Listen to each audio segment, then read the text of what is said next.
रात्रीचे साधारणतः 2 वाजले असतील. अचानक मला काहीतरी जाणवलं. बेडची दुसरी बाजू रिकामी होती. मला वाटलं समीर पाणी प्यायला गेला असेल. मी डोळे चोळत उठले. खोलीत तो नव्हता. मी हळूच दरवाजा उघडला आणि हॉलमध्ये आले. हॉलमध्ये सासू-सासरे आणि दीर शांत झोपले होते. पण समीर तिथे नव्हता. आमचं आमचं वय झालं लग्नाचं वय झालं की मुलीच्या घरात कशाची चर्चा असते हे वेगळं सांगायला नको. माझंही असंच होतं. मुंबईसारख्या शहरात राहूनही माझ्या घरचे विचाराने थोडे जुन्या मनाचे होते. मुलगी शिकली, आता हात पिवळे झाले की आम्ही मोकळे, हे पालकांचं पालुपद रोजच होतं. मी एका प्रायव्हेट कंपनीत जॉब करत होते. पण लग्नासाठी येणारी स्थळं आणि त्यातून होणारा नकार यातून मी पार मानसिकरित्या खचले होते. कधी पगार कमी म्हणून नकार, तर कधी दिसण्यावरून. एकदा तर मला इतका कंटाळा आला की मी ठरवलं, आता जो येईल त्याला हो म्हणायचं. आणि नेमकं तेव्हाच त्याचं स्थळ आलं. नाव होतं समीर. दिसायला अत्यंत साधा, शांत आणि सुस्वभावी. घरची परिस्थिती उत्तम होती. मुंबईत मुंबईत स्वतःचं घर, सासू सासरे आणि एक दीर असं भरलेलं कुटुंब. सासूबाईंनी पहिल्या भेटीतच माझं मन जिंकलं होतं. त्या इतक्या प्रेमानं बोलल्या की मला वाटलं आईनंतर हीच व्यक्ती मला आधार देईल. फक्त 15 दिवस सगळं ठरलं. घाईघाईत खरेदी झाली, पत्रिका वाटल्या गेल्या आणि बघता बघता मी मिसेस समीर झाले. पण लग्नाच्या मांडवात अक्षता पडत असताना माझ्या मनात आनंदापेक्षा एक अनामिक भीती होती. मी रडत होते, पण सगळ्यांना वाटलं पाठवणीचं रडू आहे. कोणाला काय ठाऊक, हे माझं मन मला ओरडून सांगत होतं, काहीतरी चुकतंय. लग्नाचा सोहळा आटपून आम्ही सासरी आलो. संयुक्त कुटुंब होतं, त्यामुळे घरात माणसांचा राबता होता. समीर माझ्याशी जास्त बोलत नव्हता. मला वाटलं तो लाजाळू असेल किंवा थकलेला असेल. रात्रीची वेळ झाली. आम्ही आमच्या खोलीत गेलो. समीरने मला साधं कशी आहेस असंही विचारलं नाही.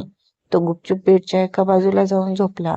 मला थोडं वाईट वाटलं, पण मी विचार केला की कदाचित प्रवासाचा आणि विधींचा थकवा असेल. रात्रीचे साधारणतः 2 वाजले असतील. अचानक मला काहीतरी जाणवलं. बेडची दुसरी बाजू रिकामी होती. मला वाटलं समीर पाणी प्यायला गेला असेल. मी डोळे चोळत उठले. खोलीत तो नव्हता. मी हळूच दरवाजा उघडला आणि हॉलमध्ये आले. हॉलमध्ये सासू सासरे आणि दीर शांत झोपले होते, पण समीर तिथेच नव्हता. तेवढ्यात माझी नजर मुख्य दरवाजाकडे गेली. तो अर्धवट उघडा होता. बाहेरच्या गॅलरीत किंवा जिन्यावर तो असावा म्हणून मी बाहेर पाऊल टाकलं.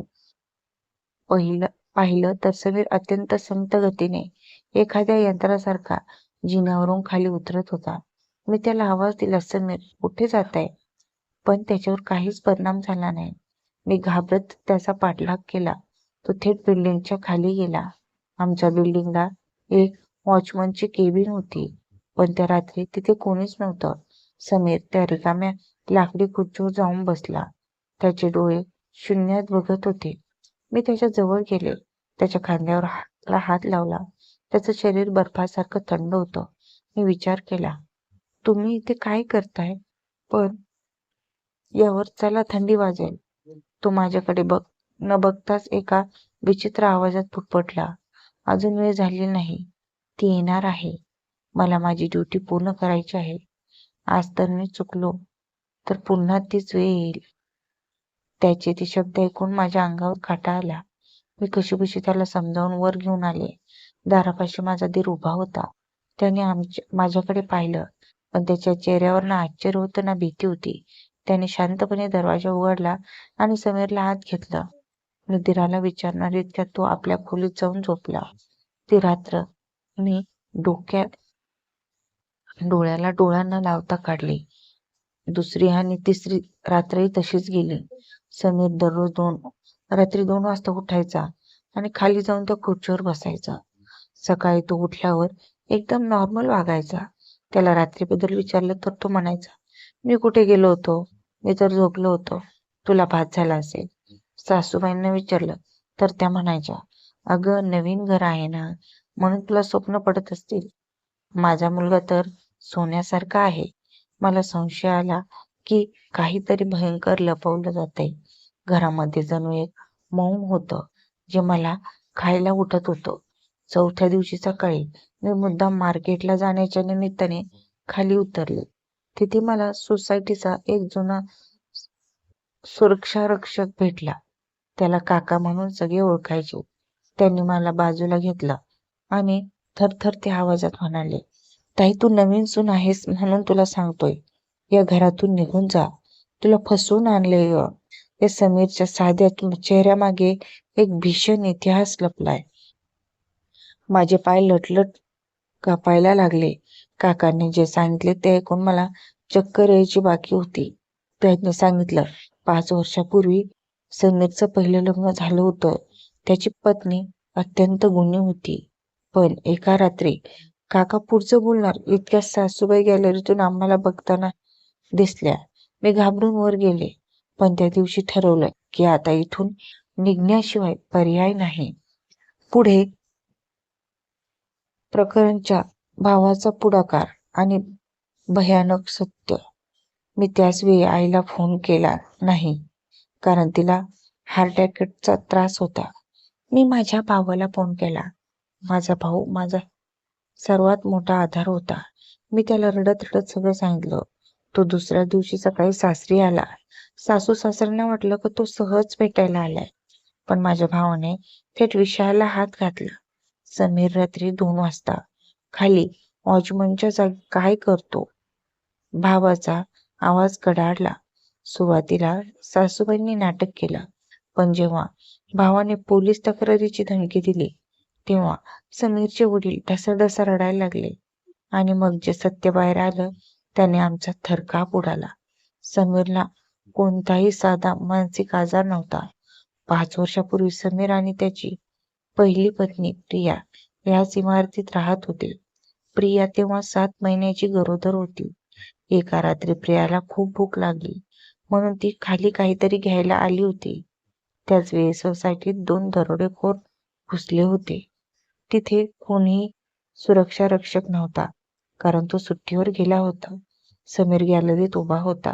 त्याने ते दरोडेखोरांना प्रियावर हल्ला करताना पाहिलं. तो ओरडला, धावला, मग खाली पोहोचेपर्यंत खूप उशीर झाला होता. त्या नराधमांनी प्रियाचा आणि त्याच्या न जन्मलेल्या बाळाचा बळी घेतला होता. समीरच्या डोळ्यात देखत सगळं घडलं होतं. त्या रात्रीपासून समीरच्या मनावर असा परिणाम झाला की त्याला वाटू लागलं की तो स्वतः एक वॉचमन आहे. त्याला वाटतं की जर तो त्या खुर्चीवर बसला तर तो प्रियाला वाचवू शकेल. त्याच्या आईने, माझ्या सासूने ही गोष्ट पूर्णपणे लपवली. तिला फक्त तिच्या मुलाची सांभाळ करणारी एक फुकटची नर्स हवी होती. तिने विचार केला की समीरची दुसरं लग्न लावून दिलं की तो हळूहळू सुधरेल. एका निष्पाप मुलीचं माझं आयुष्य एका अशा व्यक्तीबरोबर बांधलं जो मानसिकरित्या आजही 5 वर्षापूर्वीच्या त्या रक्तरंजित रात्रीत अडकलेला होता. ते ऐकल्यावर मला राग अनावर झाला. सासूबाईंच्या पाया पडणारे मी आज त्यांच्याकडे पाहून तिरस्काराने भरले होते. एका आईने दुसऱ्याच्या लेकीचं आयुष्य इतक्या निर्दयीपणे कसं काय उद्ध्वस्त केलं हा प्रश्न मला सतावत होता. मी त्या क्षणी माझी बॅग भरली. भावाने मला सावरून गाडीत बसवलं. दुसऱ्या दिवशी आम्ही एका नामांकित वकिलाची भेट घेतली. फसवणूक आणि माहिती लपवणे या आधारावर आम्ही घटस्फोटाचा खटला दाखल केला. सासरच्यांनी खूप विनवण्या केल्या. पैशाचं आमिष दाखवलं. पण माझा निर्णय ठाम होता. थोड्या दिवसात मला घटस्फोट मिळाला. आज मी पुन्हा माझ्या पायावर उभी आहे. पण आजही कधी रात्री 2 वाजले की मला त्या रिकाम्या खुर्चीवर बसलेला समीर आठवतो. मला त्याची दया येते. पण त्याहून जास्त चीड येते त्या माऊलीची जिने माणुसकी विसरून एका मुलीचा बळी दिला होता.